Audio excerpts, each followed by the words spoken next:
You have heard it all your life. Rich people are just lucky. Well, some of them are. They have connections. They were born into the right family, went to the right school, knew the right people. But here is the problem with that story. You can also find someone born into poverty who died wealthy. And you can find someone handed everything who ended up with nothing. So luck cannot be the answer. Napoleon Hill spent 20 years studying over 500 of the wealthiest people in America. He interviewed them, studied their losses, their comebacks, their habits. He was looking for the pattern, and he found one thing, one shift in the way they thought, so consistent across all of them that Hill called it the master secret. Almost nobody is talking about it correctly. That is what this is about. Here is something uncomfortable. Most people who discover this teaching, who read Hill, who find Neville, who understand intellectually that mindset creates reality, do not change their financial situation. Not significantly, not permanently. They feel inspired for a few days. They shift something. And then 6 months later, they are in the exact same place, maybe with a better vocabulary for explaining why they are stuck. Why does this keep happening? Because there is a gap between understanding an idea and actually living from a different place. And almost nobody talks about what is sitting in that gap. Here is what Hill found across his 500 interviews. The people who actually built lasting wealth were not the ones who understood the principle best. They were the ones who had crossed a specific invisible line, a line between knowing something and assuming it, between thinking about wealth and thinking from wealth. Most people spend their entire lives on the wrong side of that line without knowing it exists. You can see it in the small things, the way someone talks about a business idea as if they are asking permission for it to be possible. The way a person frames every opportunity through the filter of what could go wrong. The way someone checks their bank account with that particular kind of dread. The one that is not really about the number, it is about what the number confirms about who they are. That is not a money problem, that is an identity problem. And no amount of hustle, affirmations or vision boards fixes an identity problem from the outside. Hill saw this clearly. He called it the poverty consciousness. Not a lack of money, a deeply held assumption that scarcity is the natural state of things and that you personally are someone it happens to. The wealthy had something different operating underneath everything they did, and it had nothing to do with their circumstances when they started. Napoleon Hill interviewed Carnegie, Ford, Edison, Rockefeller, men who built empires from nothing, or who lost everything and rebuilt. And across all of them he found the same pattern operating underneath the surface. None of them saw themselves as people trying to become wealthy. They already saw themselves as the kind of person for whom wealth was natural and inevitable. Before the evidence, before the money, before anyone else agreed. Ford was told by every engineer he had that the V8 engine was impossible. He did not accept that as reality. He said, "Keep working," and reality eventually bent to match his conviction. Carnegie did not ask what he could earn. He thought in systems, in scale, from an identity that assumed the outcome was already settled. This is what Hill called the definite chief aim. But Hill observed it from the outside. He documented the pattern without being able to fully explain the mechanism underneath it. That is where Neville Goddard enters. Neville wrote, "Consciousness is the only reality. Not effort, not strategy, not timing. What you assume to be true at the level of feeling, at the level of identity, that is what the subconscious accepts as its operating instructions. And the subconscious, once it has those instructions, goes to work producing the outer match, faithfully, without judgment, without exception. He called it the law of assumption, and his instruction was specific: occupy the state of the wish fulfilled. Not work toward it, not visualize it from a distance. Assume it, feel it as already done. Think from it, not about it. What Hill's 500 wealthy subjects were doing instinctively, without knowing the law by name, was exactly this. They had crossed that invisible line. They felt certain before the world confirmed their certainty. They carried the identity of someone for whom the outcome was inevitable, and the subconscious went to work producing the match. That is the shift. One side of the line, thinking about the life you want. The other side, thinking from the identity of the person who already has it. The distance between those two positions is invisible from the outside, but the results are completely different. So how do you actually cross that line? Not as a concept, in your daily life, in your decisions, in the way you walk into a room. 4 steps. Step 1. Identify which side of the line you are currently thinking from. This requires honesty. When you consider a financial opportunity, what is the first internal response? Is it excitement from a place of capability, or is it a calculation of why it probably will not work for someone like you? When you think about the income or the life you want, does it feel like something you are building toward, or something that exists in a different world from the one you actually inhabit? Most people, if they are honest, are thinking about the life they want from the perspective of someone who does not have it. That gap between where you stand and what you want is present in every thought, every decision, every conversation.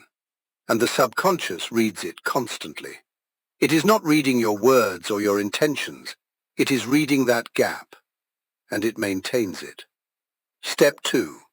Define the identity with precision, not the outcome. This is where most people get it wrong. They define what they want, a number, a lifestyle, a level of income. And then they try to think positively about getting there. That is still thinking about it, not from it. What you need to define is not the outcome, it is the person. Specifically, what does the version of you who already has that outcome actually believe? Not about money in general, about their own capability, about what is available to them, about how they read a situation when they walk into it, about what they assume before they have any evidence. Write that down. Get it specific enough that you can feel the difference between that version of you and the current one. Because that difference, once you can feel it clearly, is the exact distance you need to close. Step 3. Begin making small decisions from that identity. Not the big visible ones. The small invisible ones that happen before you speak, before you respond, before you frame a problem. The next email you write. The next conversation about your work. The next time someone asks what you do and you have a choice between the version that apologizes for its ambition and the version that does not.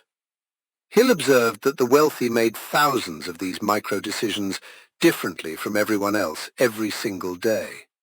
Not because they were more disciplined, because they were thinking from a different place. The decisions were simply expressions of a different identity. Step 4. Use the window before sleep to install the new identity at the level of the subconscious. This is Neville's method applied directly. He taught that in the moments just before sleep, the analytical mind quiets and the door to the subconscious opens. Whatever emotional impression you carry into that state goes in without resistance. In that window, instead of reviewing the problems of the day or calculating what is missing, feel what it would feel like to already be the version of yourself you defined in step 2. Not the outcome, the identity, the person who thinks from that place naturally. Do this every night, not once, every night. Because you are not trying to have an experience, you are trying to install a new operating assumption, and installation requires repetition. Let me tell you a story that Napoleon Hill opens with in Think and Grow Rich.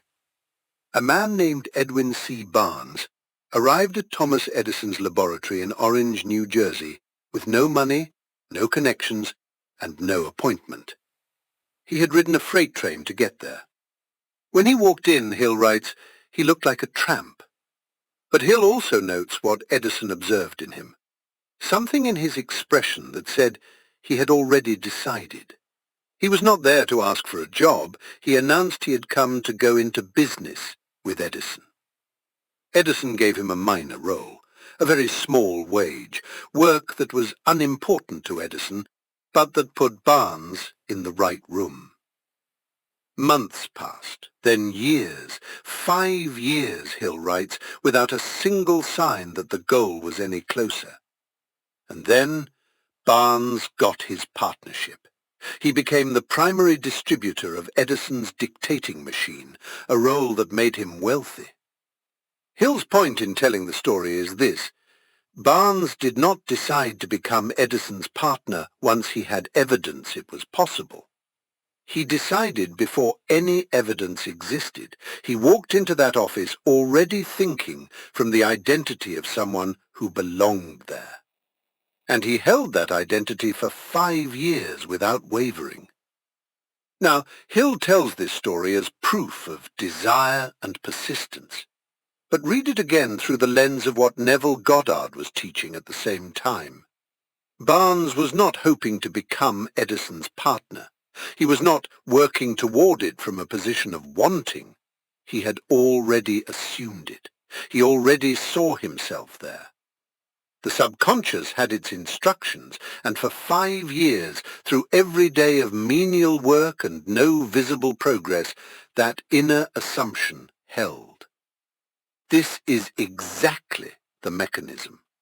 The subconscious maintains your self-concept. It treats that self-concept as more real than any external fact. More real than your bank balance, more real than what other people tell you is reasonable, more real than 5 years of no visible progress. When the self-concept and the outer reality conflict, the subconscious works to close the gap. It filters opportunities differently. It generates different ideas. It changes the micro-decisions that are invisible from the outside, but that add up to a completely different life. Barnes did not change his circumstances and then feel like someone who belonged. He felt like someone who belonged and held that feeling, and eventually the circumstances had no choice but to conform. Most people who find this teaching make 3 mistakes that keep them on the wrong side of the line. Mistake 1. Confusing inspiration with installation. You hear this and feel the shift. Something moves. You think differently for a few hours, maybe a few days, and then life pulls you back and you assume it did not work. That is not the method failing. That is the method never having been installed. A feeling you have once does not replace a self-concept built over decades. Hill was explicit that desire must be persistent and obsessive to produce results, not intense once, persistent. Neville called it dwelling in the end, not visiting it. The subconscious updates through repetition, not through peak experiences. Mistake 2. Trying to change behavior before the identity shifts. Most people try to act from the new version before they have actually assumed it. They force actions that conflict with the self-concept they still hold underneath. It feels exhausting because it is. The identity has not moved yet, so the behavior sits on top of it like something borrowed. When the identity genuinely shifts, the right actions stop feeling like discipline. They become expression. You do not force a confident person to walk with confidence. They just do, because that is who they are. You cannot pull the fruit without changing what is happening at the root. Mistake 3. waiting for external evidence before committing to the new identity. This is the most common trap and the most painful one to be in because it feels reasonable. People say they will fully commit when they start to see results, when the income moves, when the opportunity appears, when something in the outer world confirms the shift is real. But the law does not work in that direction. The inner assumption has to come first. Evidence follows. It has never been the other way around. The moment you make your belief conditional on proof, you are sending the subconscious a continuous signal that it is not yet done. And the subconscious faithfully keeps producing not yet. The people who actually make this shift describe it almost the same way. Not a dramatic explosion, a quiet change in how they read situations. And then the situations themselves start changing. I spent years in corporate environments watching this play out in real time. The people who moved up were rarely the most technically skilled. They were the ones who had already decided internally that they belonged at the next level before anyone offered it to them. They walked into rooms differently. They spoke about their work differently, not with arrogance, with a settled quality that read as capability. There was a guy I knew, mid-30s, smart, had been passed over for promotion twice. Same role, same ceiling, growing frustration. He understood the ideas intellectually, but kept operating from the version of himself defined by 2 rejections. He made one change. Every morning before work and every night before sleep, he spent a few minutes feeling like the version of himself who had already broken through. Not picturing a title, occupying an identity, thinking from it. 4 months later, he was offered a senior role he had not applied for. The offer came from a director who said he had noticed a shift in how the guy carried himself in meetings. Nothing visible had changed. The inner assumption had shifted. The outer world caught up. I saw a similar pattern with someone building their own business. Late 20s, 2 years in, working hard, doing the right things, but operating from the identity of someone hoping it would work. The hoping was in everything. The way she priced her services too low to feel safe. The way she framed her pitch as if asking permission. She made the shift, started treating every business decision as if she were already the person who had built what she wanted. 6 months later, her revenue had more than doubled. She told me, the opportunities were probably always there. I just was not the version of myself who could see them. Here is what I want you to take from this. Rich people do not think differently because they became rich. The thinking came first. The identity came before the evidence. The assumption came before the result. And the inner shift happened before anything in the outer world had any reason to change. Hill spent 20 years proving this pattern exists. Neville spent 40 years explaining the law underneath it. And what both of them are pointing at is the same thing from different directions. The subconscious produces what you assume, not what you want, not what you work for, what you assume at the level of feeling, at the level of identity. That is what it goes to work on. You do not need your circumstances to change before you make this shift. You make the shift. The circumstances follow. Tonight, before you sleep, spend 5 minutes with one question. What would it feel like to already be the version of yourself for whom wealth is a natural state? Not a specific number, the identity. The person who thinks from that place without effort. Find that feeling. Hold it as you fall asleep. Do it again tomorrow. That is where it starts. That is where it has always started. If this landed for you, the channel is Wealth Awakened. Every week we go deeper into these teachings. Neville Goddard, Napoleon Hill, Wallace Wattles, and the others who understood this law before the rest of the world caught up. Subscribe so you do not miss what comes next. The video on your screen goes even deeper into this method.